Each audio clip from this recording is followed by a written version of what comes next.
Сәлем достар. Сенбі күні біз отбасымызбен медеуге бардық. Біз әкеміздің машинасындамыз. Айым қашан жетеміз деп мына жерде жылап отыр. Оның бар арманы таудағы қарды көру. Оны әппақ тау деп атайды. Мұнда әлі келе жатырмыз. Міне медеуге келдік. Мен медеудің баспалдағы өте көп деп ойладым. Негізінде медеуде 842 баспалдақ бар екен. Әкеміз шықпай тұрып былай айтты: кім бірінші медеудің басына көтеріледі, сол 5000 теңге алады. Көркем екеуміз жарыстық. Айым әкеммен бірге шықты. Жарты жолда Көркем шаршап қалды. Мен де шаршадым, бірақ тоқтамай бірінші жеттім. Мен осы 10 жасында медеуді бірінші рет көріп тұрмын.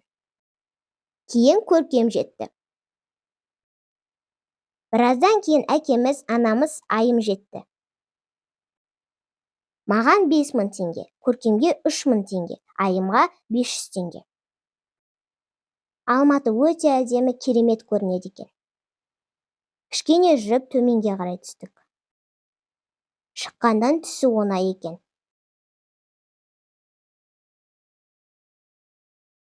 Медеуге қар түсіпті, ал қала жақта қар жоқ. Достар, бізге тіркелуді ұмытпаңыздар, видеомызға лайк қоюды да ұмытпаңыздар.